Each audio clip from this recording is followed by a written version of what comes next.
Hello बच्चों, Bihar nursing का form आ चुका है और इसके कोर्स को सेलेक्ट करने में बहुत सारे बच्चों को दिक्कत आती है, या फिर वो कोर्स स्टार्टिंग में तो सेलेक्ट कर लेते हैं जब वो रजिस्ट्रेशन फॉर्म फिल करते हैं, लेकिन बाद में जब एडमिशन का टाइम आता है या कहें तो काउंसलिंग का टाइम आता है तो उनको बहुत ज़्यादा दिक्कत हो जाती है, वो कोर्स ले नहीं पाते हैं या फिर वो अपना मनचाहा कोर्स भी नहीं ले पाते हैं। स्टार्टिंग में वे समझ नहीं पाते हैं कि कौन सा कोर्स सेलेक्ट करना है। तो आज हम बात करेंगे कि कौन सा कोर्स आपको सेलेक्ट करना है और कैसे आपको कौन से कोर्स में एडमिशन लेना है। अगर 12th में आपका कौन सा सब्जेक्ट रहा है उसी हिसाब से आपको एडमिशन मिलने वाला है। तो ये फॉर्म जो है आपका 9 अप्रैल से स्टार्ट हो गया है और ये 6 मई तक रहने वाला है। अभी भी आपके पास समय है। 7 मई को 12 बजे रात में ये लास्ट डेट है, इसकी पेमेंट हो जाएगा। रजिस्ट्रेशन की जो डेट है वो 6 मई है। ठीक है। ऑनलाइन एडिटिंग की डेट आपसे 8 मई से लेकर के 9 मई तक है। मतलब फॉर्म में कोई भी दिक्कत है तो आप करेक्शन कर सकते हैं। और अपलोडिंग एडमिट कार्ड कब अपलोड हो जाएगा, तो 24 मई को एडमिट कार्ड अपलोड हो जाने वाला है। एग्ज़ाम का जो डेट रखा गया है वो 7 जुलाई को और 8 जून, 7 से 8 जून के बीच में एग्ज़ाम का आपका डेट होने वाला है। तो 7 से 8 जून अभी आपके पास बहुत समय है और अभी आपके पास फॉर्म भरने का भी बहुत समय है। आराम से आप 7-8 दिन में फॉर्म फिल कर सकते हैं।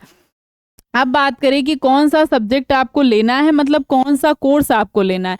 तो जिन बच्चों को BSc nursing, paramedical, B pharma या फिर बीपीटी का कोर्स करना है तो उनको पीसीबी सेलेक्ट करना है। वो वही बच्चे होंगे जिन्होंने पीसीबी लिया होगा, मतलब फिजिक्स, केमिस्ट्री और बायो, जिनका 12th में रहा होगा उन्हीं को ये कोर्सेस मिलने वाले हैं और वही इसको सेलेक्ट करेंगे। मतलब अगर आपको बीएससी नर्सिंग करना है, पैरामेडिकल, बी फार्मा या फिर बीपीटी करना है तो आप जब इस फॉर्म को भरेंगे तो आपका जब कोर्स का ऑप्शन देगा तो आप कोर्स में पीसीबी देता है, पीसीएम देता है, पीसीएमबी देता है, ठीक है, एग्रीकल्चर देता है।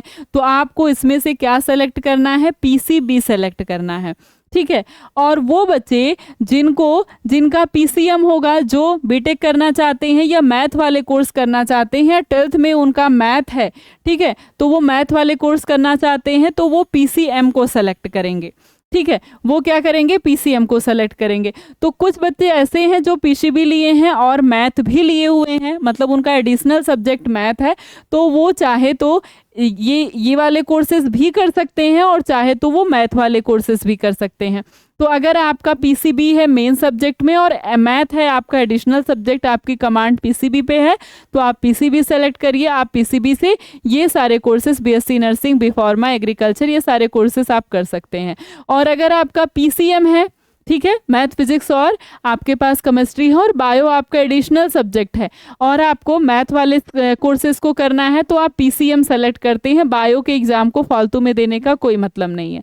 लेकिन अगर आप दोनों ही करना चाहते हैं, मतलब मैथ वाला सब्जेक्ट भी, मैथ वाले कोर्सेज भी और प्लस बायो के कोर्सेज भी, ठीक है, दोनों ही कोर्सेज करने चाहते हैं तो आप पीसीएमबी को सेलेक्ट करेंगे। अगर आप पीसीएमबी को सेलेक्ट करते हैं तो आपको 4 सब्जेक्ट का एग्जाम देना होगा। ठीक है, पीसीएमबी को आप सेलेक्ट करेंगे तो क्या होगा, मैथ का और बायो के सारे कोर्सेज आपको मिल जाएंगे। और अगर आपको एग्रीकल्चर करना है तो आप एग्रीकल्चर को सेलेक्ट करेंगे। अगर 12th में आपका एग्रीकल्चर है तो आप एग्रीकल्चर को सेलेक्ट कर सकते हैं। ठीक है, मतलब ये आपके कमांड की बात होती है। अगर आपको बायो वाले सब्जेक्ट लेना है तो मैथ में फालतू में मैथ का एग्जाम देके कोई मतलब नहीं है, फिजिक्स, केमिस्ट्री, बायो दीजिए। और अगर आप बीटेक करना चाहते हैं, मैथ के कोर्सेज करना चाहते हैं तो पीसीएम को सेलेक्ट करिए। लेकिन अगर आप ऑप्शन चाहते हैं कि मुझे दोनों करना है और आपके पास एडिशनल सब्जेक्ट होना चाहिए, मतलब 3 सब्जेक्ट पीसीएम या पीसीबी के साथ मैथ या बायो एडिशनल सब्जेक्ट आपके पास होना चाहिए, तो आप दोनों कोर्सेज को कर सकते हैं। मतलब जिसका 12th में पीसीएमबी होगा, मैथ, फिजिक्स, केमिस्ट्री, बायो, चारों सब्जेक्ट होगा, वो आपका मैथ और बायो दोनों के कोर्सेज को ले सकता है। अब बहुत सारे बच्चे ये कंफ्यूज होते हैं कि इन्होंने तो ये बस पीसीएम सेलेक्ट कर दिया, पीसीएमबी सेलेक्ट कर दिया, या मैंने पीसीएम सेलेक्ट किया है, मैथ, फिजिक्स और बायो, पीसीबी सेलेक्ट किया है और ये 4 ऑप्शन है। अब पता कैसे चलेगा उनको कि हमको इन 4 में से किसी किसी को सिर्फ बीएससी नर्सिंग करना है, किसी किसी का एम है केवल पैरामेडिकल करना है, कोई केवल बी फार्मा करना चाहता है, कोई बीपीटी करना चाहता है, तो ये पता कैसे चलेगा। तो अभी तो वो फॉर्म में बस आपसे पीसीएम या पीसीबी या पीसीएमबी या फिर एग्रीकल्चर भरवा रहे हैं। लेकिन इसके बाद जब आप फॉर्म फिल कर देंगे, आपका एग्जाम हो जाएगा, रिजल्ट आ जाएगा, इसके बाद जब काउंसलिंग होगी तब आपको अपना मेन कोर्स डालना होगा। जब आप अपना मेन कोर्स डालेंगे तब आपको जो भी लेना है, बीएससी नर्सिंग करना है तो बीएससी नर्सिंग करिए, पैरामेडिकल करना है तो पैरामेडिकल कोर्स को सेलेक्ट करिए, या फिर बीफार्मा बीपीटी जो भी आपको करना है फिर आप उसको सेलेक्ट करिए। अगर आप मैथ से हैं तो भी आपको मैथ वाले सब्जेक्ट को अपने कोर्स को सेलेक्ट करना है, जो कोर्स आप करना चाहते हैं फिर आपको उसको सेलेक्ट करना है और फिर अपना कॉलेज को सेलेक्ट करना है। ठीक है, फिर कॉलेज को सेलेक्ट करना है। तो इस तरह से आपका कोर्स और कॉलेज तब जाकर के उनको पता चलने वाला है। और बात करें सब्जेक्ट की या फिर मार्क्स की या फिर कितने क्वेश्चन आते हैं, तो अगर आप पीसीबी सेलेक्ट करते हैं तो बायोलॉजी में 100 क्वेश्चन 400 नंबर, 100 क्वेश्चन 400 नंबर और 100 क्वेश्चन 400 नंबर, तीनों सब्जेक्ट में। लेकिन अगर आप पीसीएम सेलेक्ट करते हैं तो बायो की जगह आप मैथ का एग्जाम देंगे, वो भी 100 नंबर का 400 क्वेश्चन। ठीक है, 100 क्वेश्चन 400 नंबर के होंगे। अगर आप पीसीएमबी सेलेक्ट करते हैं, ये चारों को सेलेक्ट करते हैं, तो आपको यहाँ पर मैथ का एग्जाम भी देना होगा। मतलब आपके यहाँ पर 100 क्वेश्चन और हो जाएंगे, 400 नंबर आपके और हो जाएंगे। हाँ, लेकिन जब आपकी मेरिट बनती है, मतलब जब आपकी कट ऑफ बनती है, कट ऑफ बनती है तो अलग अलग बनती है। ठीक है, कट ऑफ कैसे बनती है?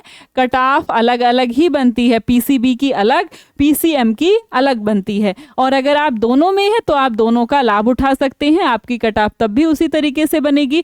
आपका जिसमें जैसे पीसीएम में ज़्यादा नंबर आएगा तो आपको वहाँ प्रेफरेंस ज़्यादा मिलेगा, पीसीबी में ज़्यादा नंबर आएगा तो वहाँ प्रेफरेंस मिलेगा। लेकिन आप दोनों में लाभ उठा सकते हैं। अब आपका डिपेंड करता है मैथ और बायो में कितना नंबर आता है, उस हिसाब से आपकी कट ऑफ बन जाएगी। और जो 3 दिए हैं मतलब कट ऑफ तो अलग अलग ही बनेगी बायो और मैथ वालों की। ठीक है, तो ये आपका तरीका है, इसी तरीके पर आपका एग्जाम होता है। अभी भी आपके पास बहुत अच्छा समय है, मई का समय है आपके पास, पूरा का पूरा जून है आपके पास। बहुत अच्छे से लग करके आप पढ़ाई को कर सकते हैं। और इस पढ़ाई को आप यकीन बैच से कर सकते हैं। यकीन बैच में अगर आप बीएससी नर्सिंग कर रहे हैं बिहार से, या एम्स नर्सिंग आपका एम है, या फिर सीनेट है, तीनों का कंबाइन है, एक ही में क्लास चलेगी। मतलब तीनों को आप 399 में अगर आप तीनों बैच लेते हैं तो भी, या एक कोर्स है आपका तो भी आपका प्राइस एक ही है। और ये पूरा जितना भी आपका प्रीवियस ईयर पेपर है, या कह सकते हैं जो आपका पेपर का पैटर्न है, उसी के हिसाब से लाइव क्लास होगी। क्लास नोट पीडीएफ दिया जाएगा, मॉक टेस्ट है, प्रैक्टिस सेट है, और कुछ भी डाउट है तो आपकी डाउट क्लास ली जाएगी। अभी भी आपके पास समय है, आप केवल 1 शॉर्ट रिवीजन करना है। बहुत शॉर्ट में पढ़ाया जाएगा और बहुत शॉर्ट में पढ़ना भी है, क्योंकि अब आपके पास समय बिल्कुल भी नहीं बचा हुआ है। और जितना कम समय रहेगा उतना ही आपको ज़्यादा से ज़्यादा पढ़ना रहेगा। तो अगर अब आप किताब से पढ़ करके या नोट से पढ़ करके आप अपने सिलेबस को कंप्लीट नहीं कर सकते हैं, बिहार में तो कम से कम समय भी है, और भी धीरे धीरे सब के एग्ज़ाम जो है नज़दीक आ रहे हैं। तो बहुत अच्छे से लग करके पढ़ाई को करिए। अगर आप लग के अच्छे से प्रैक्टिस सेट या फिर एमसीक्यू और नोट्स को देखते हैं, वीडियो को देखते हैं और अच्छे से अपना पूरा रिवीजन कर लेते हैं, तो आपका सिलेक्शन ज़रूर ही कहीं ना कहीं हो जाना है।